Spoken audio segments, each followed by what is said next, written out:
that young woman. That's what your staff gave us, Supervisor. That's the way they envision me. I think that's the one from the state. So if we did, that's our bad. But I love it because I look new and young and fresh and invigorated. Right. Adrian, do I have great boxes this time or am I good? I'm good. Okay, great. Well, welcome everybody to the March 2022 edition of Streets for All Happy Hour. We're very excited to have Supervisor Mitchell here with us from the LA County Board of Supervisors and the board, the Metro Board. Before we get to our conversation with the supervisor, we're going to give you an update on state measures we're working on, an update on the Healthy Streets LA ballot measure, talk about the Ballona Creek Bike Path extension project, give you an exciting update in CD11 on a debate we're hosting a few Wednesdays of the month, and we'll get to our conversation with the supervisor. Our icebreaker this time, and supervisor, you can answer this too, although you may get in trouble for it, I don't know, is What is your favorite city in the county besides the city of Los Angeles? So I'm going to turn it over to Bubba, who's going to answer that question and give us an update on state measures.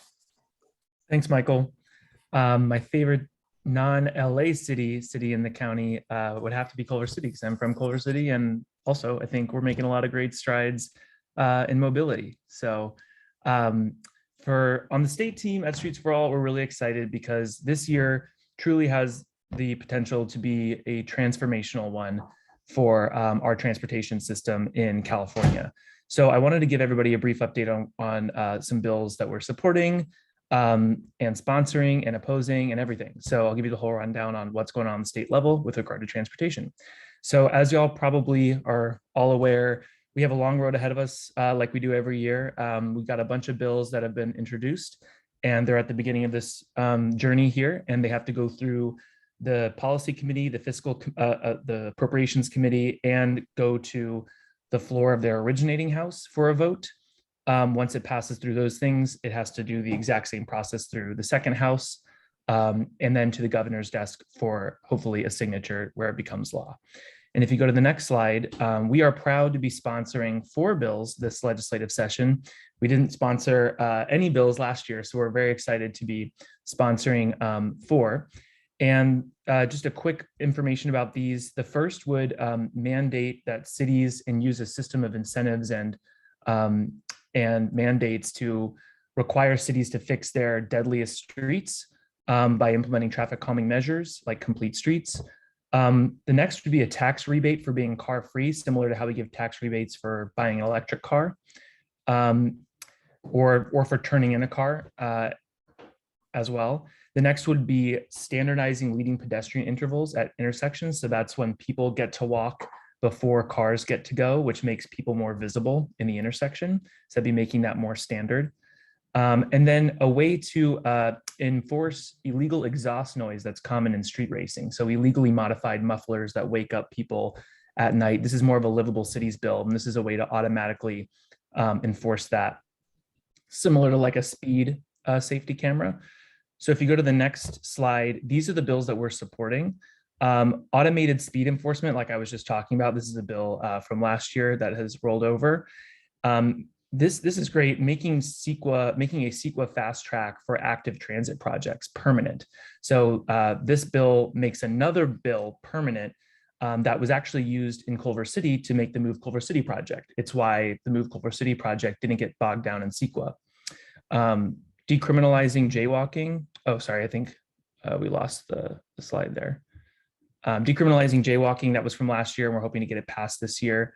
Eliminating parking requirements near transit, that's another Laura Freeman bill from last year. Legalizing the Idaho safety stop, or the ability for cyclists to use stop signs as yields if there's not already a car in the intersection. Stopping freeway widening in underserved areas with pollution and poverty, that's a huge one. And forgiving up to $1,500 in parking fines for people experiencing homelessness. That's an Isaac Bryan bill that we're really excited about. Another bill would create more bus shelters, and then also giving free transit passes to under 25-year-olds. That one's probably the one I'm somehow most excited about, just because it sounds amazing and we really want to see that passed. If you go to the next slide, we are opposing a bill that would mandate much larger insurance requirements for bike share and scooter share companies. It would basically require, it would basically make these systems non-operational, or they wouldn't pencil out, would make them not feasible, and would drive them out of business. So we're opposing this bill. And if you go to the next slide, we're also watching some bills too to see whether we want to support or oppose. But that's the gist of what we're doing on the state side. We're advocating our community and trying to get as many votes as possible for these bills, both in committee and on the floor of their respective houses. So if you want to be a part of this and help us, contact your state senator and state assembly member when the time is right, please subscribe to our emails, our email list and our socials. You can go to streetsforall.org/get-involved to get on our email list. And you can go to any of our social channels, which is our handle is Streets for All on all of them. And we'll keep you up to date on everything. And also, if you want to just in general support the fight for safe, equitable, sustainable transportation, buy our merch. It's actually pretty cool stuff. Josh designed it. And yeah, hats, t-shirts, and tote bags right now, but we got more on the way. I'll turn it back to Michael. Thanks, Bubba. My favorite non-city of LA city in LA County is Santa Monica, not because I was born there, but because they were just voted the 6th most bikeable city in the country. And I'm just inspired by how much they have transformed their bike network, space by the beach, outdoor dining, and created a much more livable city. I'm jealous. So excited to talk to everybody and give you an update on Healthy Streets LA. So in case anyone is not familiar with it, just to set the stage, the left-hand side is a map of the city of Los Angeles's high injury network. These are the 6% of streets in the city of LA that make up the majority of injuries or deaths in the city. On the right is the Mobility Plan 2035, passed by LA City Council in 2015, 13-2, nearly unanimously. And it's 1,500 miles of safety improvements, bus lanes, bike lanes, pedestrian safety improvements. There's a driver enhanced network, et cetera. And if you've noticed, these kind of look similar. If we just implemented our own past mobility plan, we would also address the high injury network and make the streets a lot safer. Unfortunately, we've only implemented 3% of the mobility plan in 7 years. The LA Times covered us 2 weeks ago and calculated that at that rate, it will take 200 years for the city of Los Angeles to implement its 2035 mobility plan. So the concept here is really simple. When you repave the street for a minute, it's a blank canvas, and it's an opportunity to stripe it differently because you have to stripe it anyway. You can stripe it a bus lane, a bike lane, a crosswalk, essentially for free, and implement the mobility plan much, much quicker and much cheaper. Unfortunately, we're not doing that right now mostly, and we're repaving and doing the old striping, and that's how you get to 3% in 7 years. So Healthy Streets LA is a city of Los Angeles ballot measure that would mandate the city automatically implement its own mobility plan anytime they repave streets. And as I mentioned, the LA Times editorial covered this and was very much in favor of it. We're assembling a broad coalition here of climate activists, social justice, labor, and transit advocacy organizations. And we're also running this through the LA neighborhood council system. So far, 7 neighborhood councils have passed full motions of support, and it's agendized at 25 others, actually 8, one more just passed last night. And so if our current effort is an office in North Hollywood, a full-time field director, 10 full-time canvassers. We want more, 120 volunteers. We're embedded in over 10 bike shops. We're working with 5 other city council and other campaigns to collect signatures. And we have a quality assurance team. If you are inspired, you want to get involved, you can sign up to volunteer at healthystreetsla.org. You can also sign up to sign the petition and someone will come to you for your signature. And you can apply to work.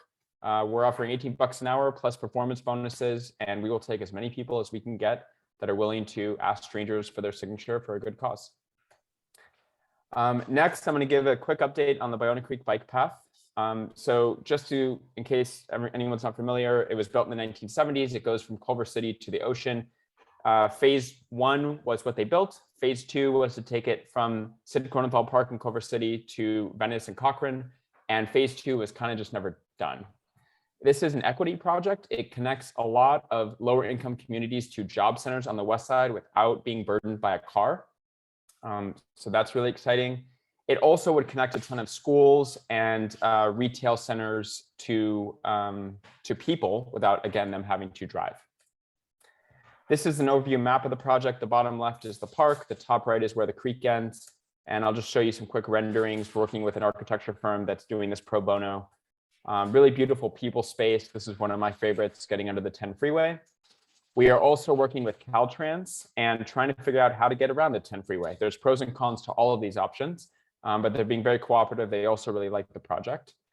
And we continue to rack up letters of support. Mid-City Neighborhood Council, Baldwin Hills Conservancy, West Adams Neighborhood Council, South Robertson Neighborhood Council, Mid-City Neighborhood Council, LA Bicycle Advisory Committee, the City of Culver City, and we're very grateful for Supervisor Mitchell's support as well. And it recently won Best Transportation Project of 2021 in Urbanized, voted by the people. So that was exciting too. Next step is identifying a home agency. It sounds like it might be County Public Works, and apply for grant funding and hopefully start building the project. Next, I'm going to turn it over to Olga to talk about the CD11 mobility debate. Thank you, Michael. Hey, everybody, I'm Olga. I'm new to the steering committee, and I'm going to be doing a lot of stuff around the 2022 elections. So the next thing we have coming up on that front is going to be a mobility debate with all of the CD11 candidates. Next slide, please. Oops. We have 5 folks already confirmed: Aaron Darling, Greg Good, Mike Newhouse, Tracy Park, and Allison Holdorf-Paulhill.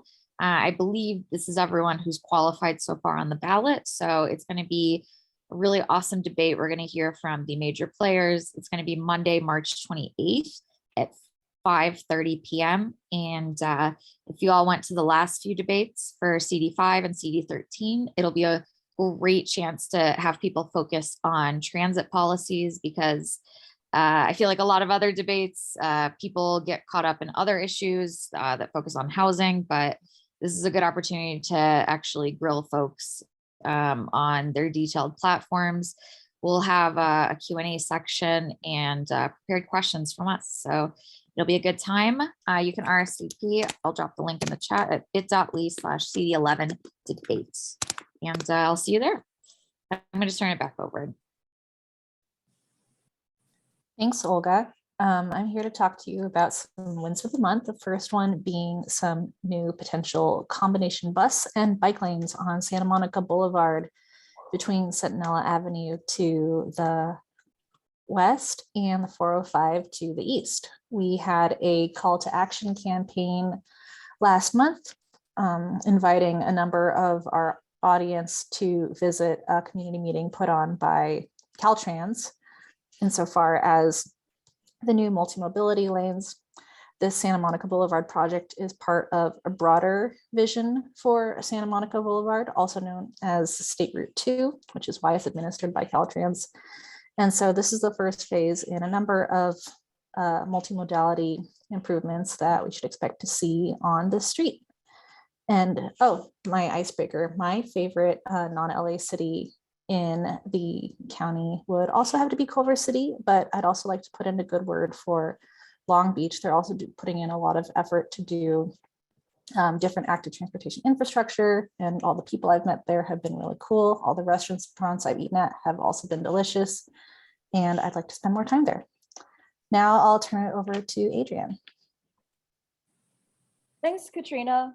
My favorite non-LA city in the county would probably be Pasadena. It was the first city that I moved to when I came to Southern California 15 years ago. And I love that it has a lot of hiking trails, and you can get out in nature over there. Unfortunately, there's still a lot to be desired for transportation infrastructure though in Pasadena. So hopefully that will change soon.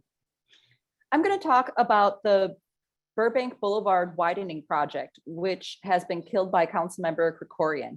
This was an $11 million project that was going to widen 0.7 mile stretch of Burbank Boulevard in North Hollywood. This project has been in the works for a decade and is a zombie project. This is a dead project that is really not in the 21st century. So we're thrilled to hear that Councilmember Krikorian realized that this was not a good project and killed it. We want to thank everybody for for their advocacy. This is actually the second project in North Hollywood that has been killed that would have resulted in road widening since Streets for All has been in existence. So we're really excited about this. And I'm going to toss it back to Olga, who's going to introduce herself as the new steering committee member. Thank you. And since I didn't answer the icebreaker before, I'm going to say West Hollywood. It's great for biking. It's great for riding the bus. I feel like it's a city that's really embraced the future of transit. And I'm really looking forward to the Crenshaw extension becoming a reality. So it's easier to get over there. A little bit about me. I think most people here know me. I've been involved in Streets for All for a while now. I've lived, biked, and taken the bus in multiple cities all over the world. I'm originally from Ukraine, grew up in Chicago, have also lived in London, Tokyo, Atlanta, and LA as my permanent home for 10 years now. I'm an alum of the South Robertson Neighborhoods Council, where I served as land use chair and transportation co-chair. And I'm also part of IATSE 871. I'm a TV writer, and I'm super involved in my union at the Board of Trustees level and as a representative on the LA Federation of Labor. So looking forward to bringing my experience to Streets for All. Thanks. I'm going to turn it back over to Michael. Thanks, Olga. A quick preview for April. We're excited to have Senator Portantino on, and that will be April 13th at 5 p.m. So we are delighted to have Supervisor Holly Mitchell. I will introduce her, and then we're going to rotate through a few curated questions, and then, as usual, do an audience Q&A. So Supervisor Mitchell currently serves as chair of the LA County Board of Supervisors. She is the daughter of parents who are public servants, and she's a third-generation Angelino. She leads with a deep understanding of vital safety net LA County provides to millions of families and is committed to ensuring that all residents can thrive. Since being elected in November of 2020, she has made poverty alleviation a countywide priority and has anchored an equitable recovery plan from the health and economic pandemic caused by COVID-19. Within her first year and with support from the County Board of Supervisors, she passed a landmark guaranteed income program, made LA County the first in the nation to phase out urban oil drilling, which has strengthened the county's ability to quickly respond to mental health crises, and has strengthened the county's ability to respond to mental health crises among our unhoused residents. She represents 2 million residents of LA County's 2nd district, including the neighborhood she grew up in, Leimert Park, along with the cities of Carson, Compton, Culver City, El Segundo, Gardena, Hawthorne, Hermosa Beach, Inglewood, Lawndale, portions of the city of Los Angeles, Manhattan Beach, Redondo Beach, and a dozen unincorporated communities. Supervisor Mitchell, thank you very much for being here. And I am going to turn it over to Katrina, who's going to ask our first question. Thank you. Thanks, Michael. And yes, welcome, Supervisor Mitchell. I'd love to start with kind of an introductory question. I'm hoping you can explain for our audience, what's the relationship between your work on the board of LA County Supervisors versus your work on the Metro Board of Directors? And can you please explain the relationship between Metro versus the transportation related work done by county agencies, including the Department of Public Works and Planning, versus the transportation related work done by individual cities? Well, that's a complex question for me at 5:30 on Wednesday hump day, but I'm going to give it my best shot. And if I forget one of them, just remind me. First of all, for the icebreaker, I'm not going to be biased and only focus on cities since I represent LA County that has 125 unincorporated areas. And I'm going to say Watts Willowbrook because they have the amazing Rosa Parks train station, and they have wonderful housing and transit areas coming together with the rebuild of Jordan Downs and the amazing mall out there that has the now growing famous Watts Nike store. You should go check it out and go through the Rosa Parks train station and get a little history lesson. It's a beautiful train station. So I'm voting for Watts Willowbrook. So thank you for the question. You know, the relationship between Metro, between the board, is an interesting and complicated one. You know, all 5 members of the board sit on the Metro of the Board of Supervisors sit on Metro Board. We do have the opportunity to rotate as chair. My chairwomanship won't come up until like 2032. So all of these problems will be solved by the time I get there. It'll be all good.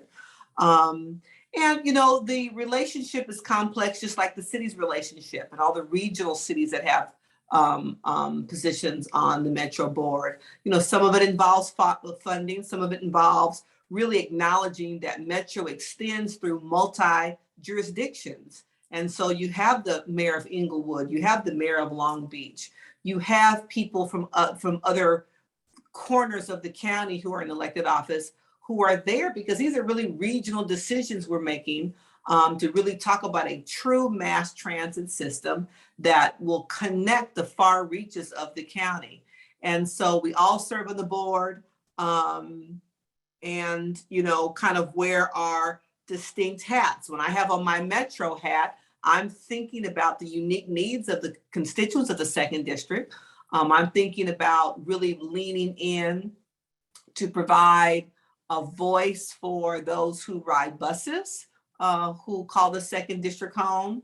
The Vermont corridor line, line 754, one of the most highest utilized bus lines in Metro, is right in the heart of my district. It was one of the bus lines that has the highest cancellation rate when Metro had to reduce services because of COVID, because of reduced service, because of bus drivers being out. So it was my job to really lean in on behalf of the constituents I serve on the Board of Supervisors to represent their needs in the context of the Metro conversation. You asked me about public works. Remind me the question. What's the difference between the transportation work that Metro's in charge of versus the transportation work that other county departments such as public works or planning are in charge of? Yeah, you know, it depends on the land we're on. It depends on a variety of different things. I think what's most important from my perspective is the collaboration that comes into play when Metro is trying to do some expansions and we need right-of-way access either through Caltrans or we're working with Department of Public Works. What's more important, I think, is acknowledging that there are jurisdictional differences, but making sure that they are coming together and collaborating when appropriate to meet the true regional needs of every Angelino. That's the way I think about it in terms of what I can do, how I can use my bully pulpit to force, or I shouldn't say force, encourage collaboration. You know, Michael talked about it with regard to the Ballona Creek bike lane extension. And so it took a minute to kind of figure out which jurisdiction should take the lead. You know, his vision and that beautiful image he showed us crosses Culver City, LA City. It intersects multiple jurisdictions. And so that's an example of really trying to figure out who makes sense to take the lead and who can be the convener to bring all of those different levels of government together to come up with a solution to ultimately get to his vision of that bike trail. Thanks, Supervisor. I'm going to turn it over to Bubba for the next question. Hey, Bubba. Hey, thanks, Katrina. We really appreciated the county's swift response to the reports of racial bias in enforcing rules against biking on the sidewalk. So what is the timeline for fully decriminalizing biking on the sidewalk in unincorporated LA County? And also, do you think this can be coupled with adding safe bike infrastructure in unincorporated LA County? So, you know, we authored a motion to decriminalizing bike riding on sidewalks, you know, called out and acknowledged, you know, some of the practices of our sheriff and his department, where they were really using bicycle code as essentially a rationale to stop and frisk. And so we're working on that. I don't know that I can tell you the specific timing, but we're leaning in and have made it very clear that we are not going to allow law enforcement to continue to violate people's, you know, civil liberties because they're riding bikes. And this whole notion, the comment made by the sheriff that they weren't citing people who were obviously exercising. And so I guess Black and brown people don't exercise via bike riding. So I was proud to carry the motion, and we'll continue to do our work to call out implicit and explicit bias when we see it. Same on Metro with the work we're doing around redefining public safety in Metro when we look at the disproportionate number of Black and brown people who receive citations. And so it's an issue that's bigger than Black and brown people riding bikes or on the bus. It is symbolic of overall systemic racism that is manifesting in bicycle citations, but it's a deeper, broader issue that we are trying to deal with in the county level in our anti-racism initiative. We're dealing with, or addressing at least, in the second supervisorial district with our recent launch of our anti-racist learning exchange. So again, this is one manifestation, but it's a bigger issue, and we're trying to deal with it across the board in transit and across all government platforms and programs. Thank you very much. And I'm going to turn it over to, I think the next one was Olga. Yep. Thank you, Supervisor. My question is, your recent motions as a Metro board member have focused on transportation equity, including pushing for a return to full bus service and accelerating construction of the West Santa Ana branch light rail, which, as we know, is a corridor that's huge for people of color riders. When and how do you think transportation planning discourse can shift from discussing choice riders to centering the needs of those who are actually transit reliant and have no other choice? And I'd love to hear what your additional goals are for improving the Metro experience for underserved populations during your term. I appreciate that question. And, fortunately, if I'm given the opportunity to, serve the full experience, given term limits, I hope to be able to serve 11 more years, which in a term limited environment gives you a good opportunity to actually see some culture shift as a result of your work. I think COVID ripped the blinders off.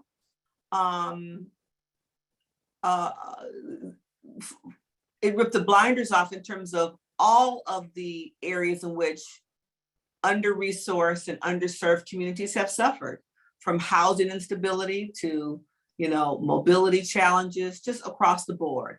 And so I am hoping that as a result of living through this experience, it has empowered not just me, but other members of the Metro Board to really understand who our riders really are and prioritize them. If you listen to the Metro Board meeting, and I'm sure you'll do, you hear a lot of people talk about wanting to attract a certain type of rider.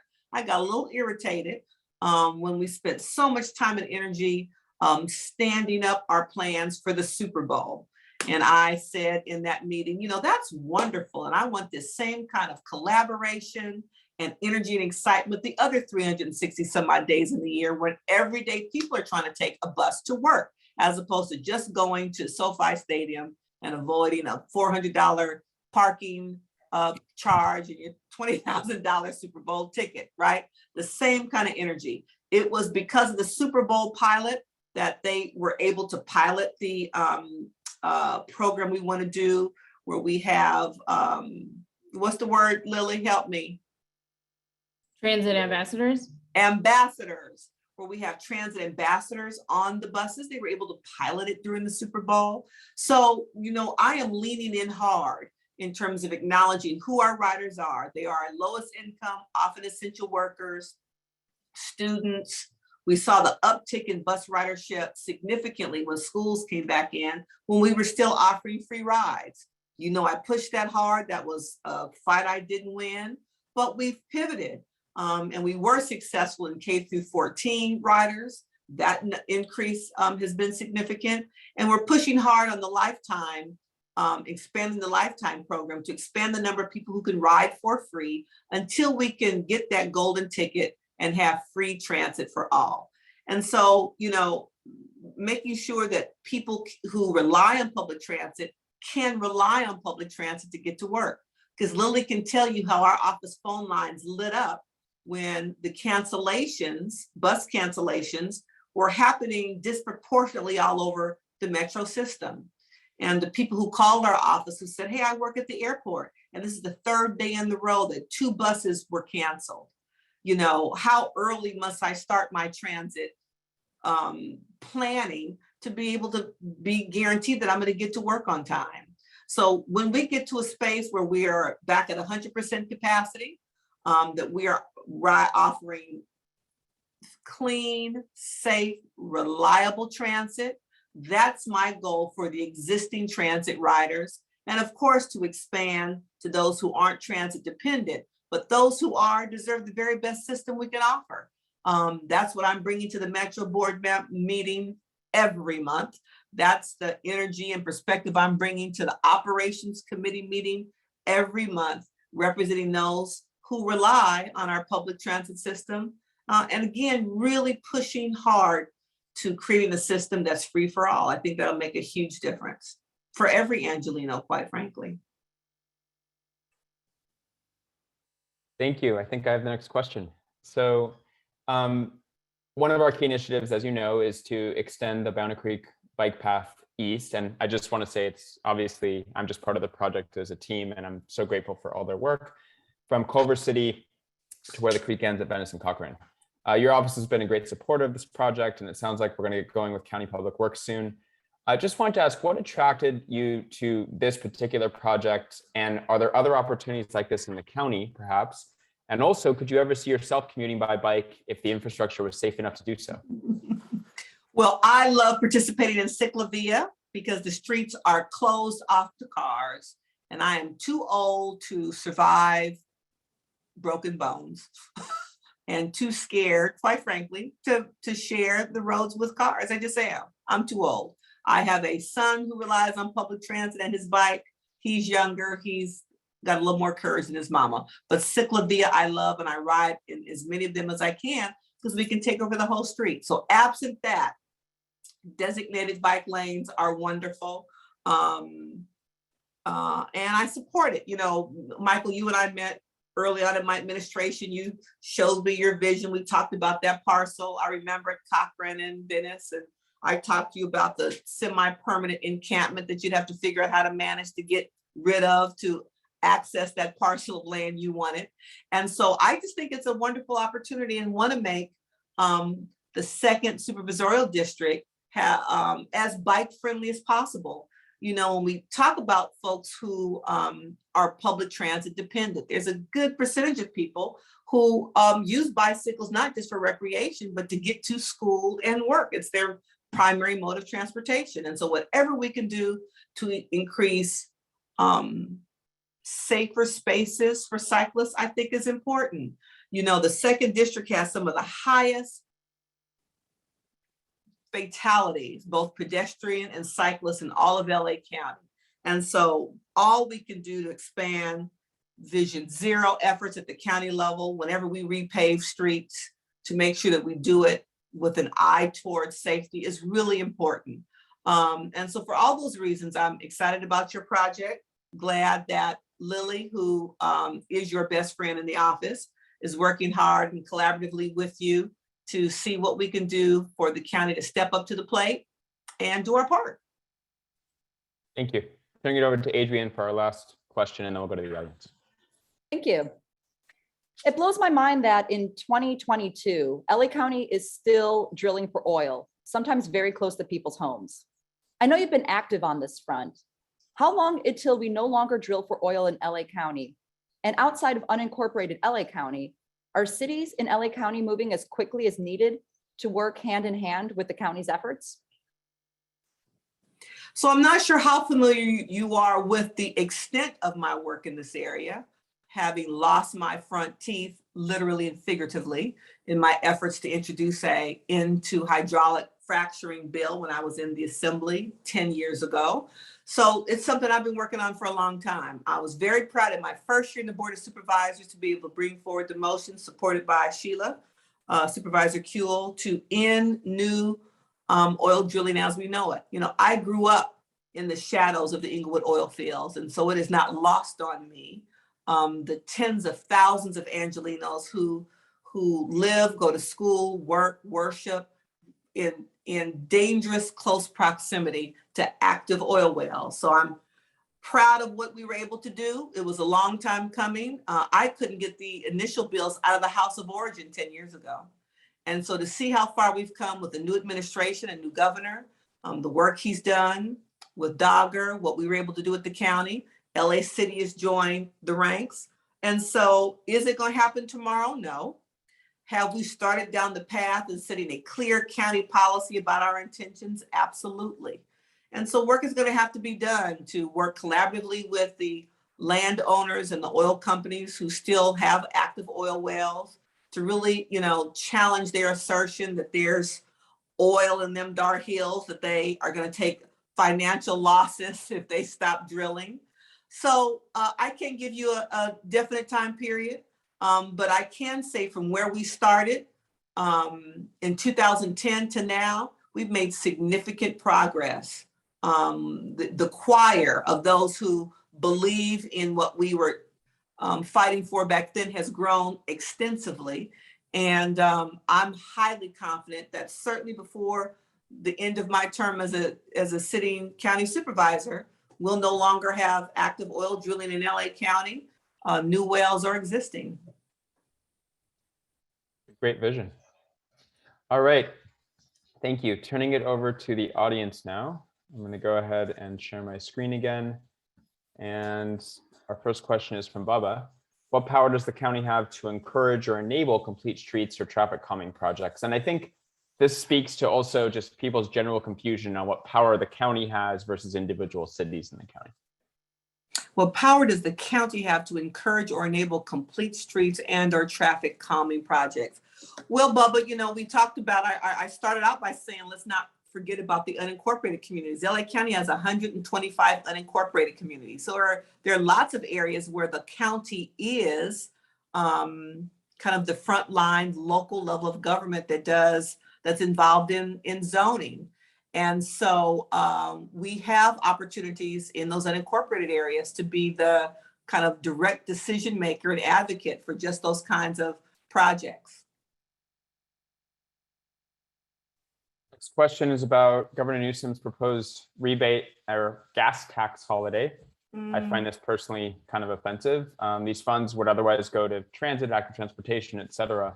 And obviously, if you don't drive, this doesn't really benefit you. Thoughts? So I didn't see the whole State of the State, which is like the first one I haven't seen in maybe 20 years. But Tuesday was board day and I was busy. I missed his 17 minutes. It's also one of the shortest, I was surprised to hear. But I saw some of the news excerpts.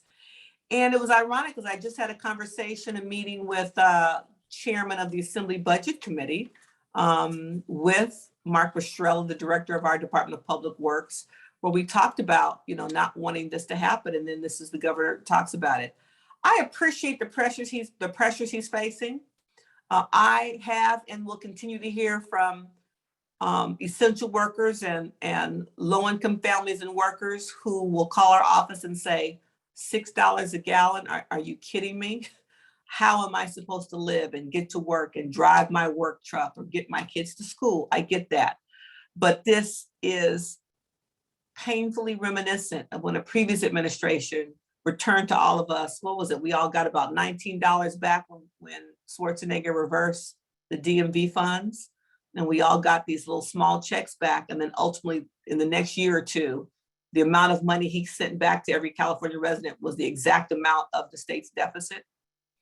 So I am deeply troubled, having taken my hits to vote for SB1 and to be able to explain why I made that decision to voters, to be able to show wonderful projects in our district, to acknowledge the bridge safety list and how many, the result of delayed infrastructure replacement. It was a real problem. So when I heard that on the news, it made me sad because once it's delayed, how will we ever go back? Investment in transit and infrastructure are big ticket items. They're big ticket items that in a term limited environment, we're asking people to vote on them now, take the hits from their constituents for a project that may not be completed until after they're termed out of office. So, that's difficult to do. And so if he pauses it, if he does this rebate, how do we ever get back to, the old normal? It's concerning. Question about the sheriff. So he's still in office given his obvious contempt for county leadership. Is there anything the Board of Supervisors can do, or is it simply up to the voters in the next election? Well, he's still in office because the voters elected him in the first place, and he has a 4-year term. And yes, he has a contempt of us, and there's constant bickering back and forth, largely in the media. That's his favorite mode of communication, his Facebook Live posts. And so the voters can initiate a recall. There are any number of things we as the electorate can do when an elected official isn't meeting our expectation or living up to the charge of the office. There are some counties, San Bernardino County, that actually, through an initiative, altered their county charter that created a path for removal of any county-wide elected official who didn't meet, certain criteria. And so we don't have that in LA County. So I think first and foremost, I will continue to do my job to lean in, to hold him accountable, to ask tough questions. And I need all of us to be mindful of how, from your perspective, he falls short as the top cop for the county, and think and act differently in the election cycle that's right around the corner. Next question from August. Can you push for fully dedicated bus lanes? And maybe I'll just add a second part to this question, which is Metro often has grand plans for bus lanes that are up to individual cities. And so how do you strike that balance, and what do you think the leverage, whether it's a carrot or a stick, to actually get more fully dedicated bus lanes? So, well, first of all, I am pushing for fully dedicated bus lanes along the La Brea corridor. I have supported it, and we're pushing for the one now, Midtown along La Brea. And, that's hard to say in terms of the carrot or stick approach. Also because we've got to deal with, the full community. When we have had public hearings or public comment, folks have called in around dedicated bus lanes in the Crenshaw corridor. I've had seniors to say, hey, I don't want more traffic to get to downtown, to get to my doctor's appointments. I'm, can't afford to lose a lane of traffic for dedicated bus lines. When we talk about dedicated bicycle lanes, I've heard from seniors who've wagged their finger at me in terms of really trying to create mobility that's equity focused for everybody in the community. So, it's a challenge as when you serve an elected office to create that sense of balance. But I do support fully dedicated bus lanes, and we are working hard on that along the Brea corridor.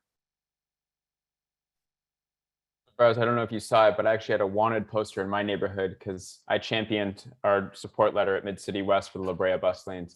And somebody in my neighborhood put up a wanted poster with my picture on it that said, "This guy is about to ruin your neighborhood," at all the local markets over at the bus lane. So I feel you. Welcome to my world, right? We live in an interesting world in which people are choosing those ways of protesting, including the protesters that are in front of my house on the regular basis. Question about extending Metro service to West Hollywood. I think this is the Crenshaw Line Northern Extension. What are your thoughts on speeding it up? I think that's a great idea. Now, I will have to say, Polly, that I don't know what that will entail. You guys are deeper subject matter experts than I on some of the technical aspects of your question. So I don't know that would take. If that's more money on the front end, I don't know what it would take to get to 2028 versus 2047. But when I think about, other transit projects, particularly, the Crenshaw Line, that I will be dead. I am not going to leave this earth until that is finished and we can take a train to the Cotton Picking Airport. It has taken forever. There are a variety of reasons why that has been. So we know that these major infrastructure projects are are timely, or time consuming, I should say. The longer they take, the more they cost. So if we can get it done in 2028 and we save money because we don't take as long, that would be a great thing. So I don't know what all that entails, but I certainly support moving projects along quicker rather than slower, without question. Question about LA County borders, and I guess, well, it is a good question. What is the deal with LA County borders? I think Marina Del Rey, everybody understands that was land carved out by the county to build a marina. But other than that, what's the history of why are some places individual cities and why are some places unincorporated? That is a really great question. I serve on the LAFCO board, and it's not about land that other cities didn't want. Quite the contrary, it's county land that cities have formed for a variety of reasons, and there's a whole annexation process that you go through to justify what land gets to be considered within a city border. So it's not so much as land that other cities didn't want, but it's land that for whatever reason wasn't annexed into one city or another. You know, and I often wonder quite the flip argument. I think it's is it Lawndale that's like 2 square miles? I'm like, why are you a city, really? And so there are no like minimum standards by which one is justified becoming a city in terms of land mass. So sometimes I ask the counter argument, why are you a city? When you consider the bureaucracy and the cost to the public. And you know, people have chosen to be cities and want to separate themselves for a variety of reasons. And then we see school districts get involved and folks, you know, wanting to, you know, not be in that school district, but be in a certain school district. So that it's political, it has deep history, and it's not consistent in terms of how one city became a city versus another one. I think the answer to this question is it's a local issue and they need to talk to Culver City and LA, but question about making biking the connection between the brand new bike lanes on West Adams that start at Fairfax in the city of Los Angeles and Culver City's Move Culver City project, which put bus and bike lanes on Washington. There's about a 3-block gap. And as we talked about earlier, you know, the challenge with cities buddied up against one another, and how do you have a convener or someone to come in to help make those, you know, kind of last mile, last few blocks connector. That's really important. And Disa, you should take that up with your city council and have them reach across the aisle and grab the hand of their LA City Council colleagues and figure it out.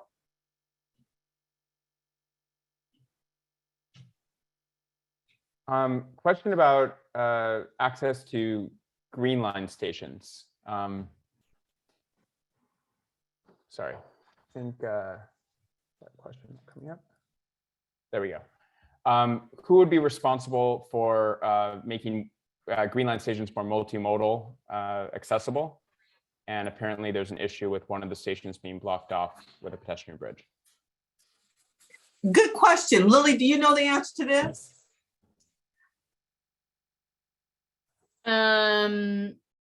So I assume Anonymous is having a problem with walking or biking to the stations along the Green Line because they're built along the freeway. Mm-hmm.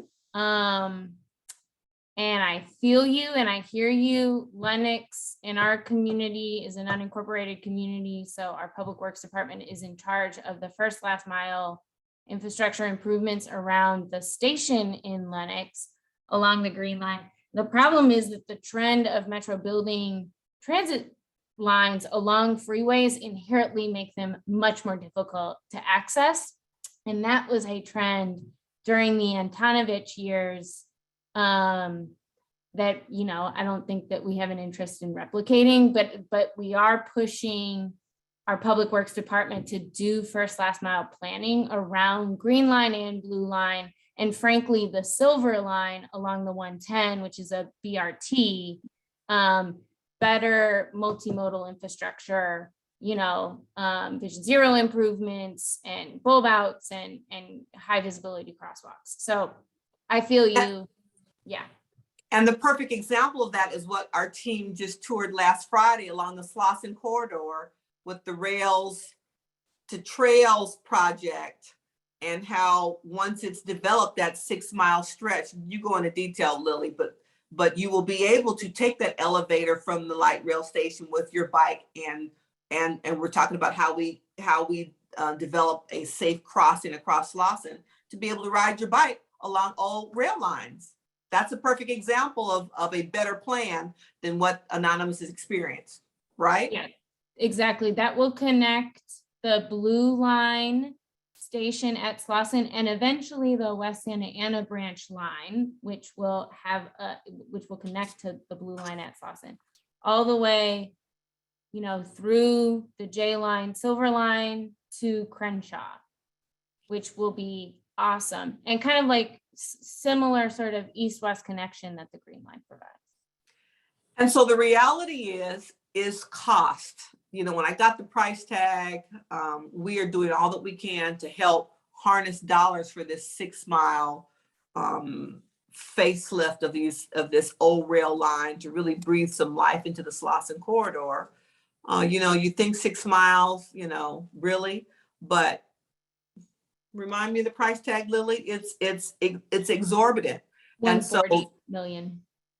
Thank you. So the point is, how do we stage these expansions? How do we plan for the future and designs in such a way that we don't have situations like what you've identified here? Back then, I'm sure they were trying to navigate rights of way, figure out ways that they could, build rail along freeways. I mean, I don't know what Antonovich and them were thinking, but we are now in a very different place, have advocacy groups like yours who can help us think through and design systems really for the future. That's what we're working on doing. It unfortunately will be incremental at best, primarily because of the real high price tags. So we're leaning in and using resources that are available now, finding unique funding streams that we are braiding together to make it happen. Thank you. One, maybe two last questions. So question about noise camera technology. There's a bill again at the state level to legalize speed cameras, and we are also sponsoring one to put in noise cameras. Do you have a position on noise cameras? I don't know if it's something you've considered. And nope. Okay. The county is not taking a position. Do you have an opinion? Nope. Okay. No, something that I'll have to look into. Fair enough. Mm-hmm. Okay. Next question. Is there anything you could do as part of the Metro Board or in your capacity on the Board of Supervisors to support more incentives like e-bike rebates or other incentives for people to ride bikes?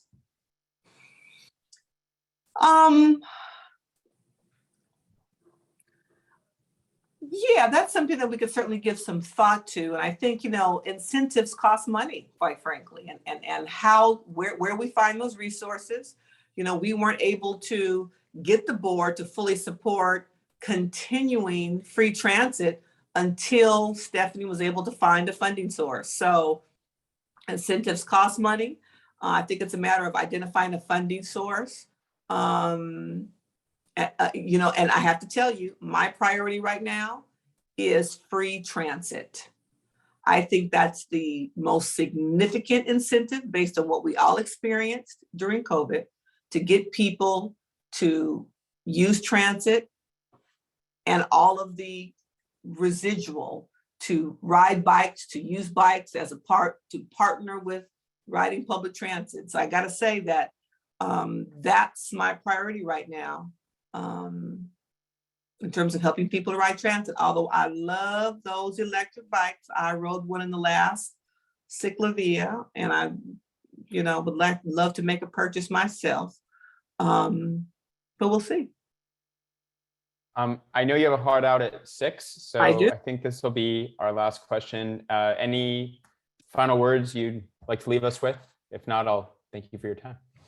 I really appreciate you all organizing and doing the work that you do. I heard that you're going to have a debate. I think, and I hope that you will think broadly about what you ask all of us as candidates who come before you or elected officials who come before you, that if we really want a true livable LA County, it is a transit system that works, it's streets that are safe, it is people who want to ride bicycles having that option being safe, it is housing that is in close proximity to schools, high quality schools and jobs. Public transit and bicycles work when we build communities that work. And so I hope that you will continue to do your work.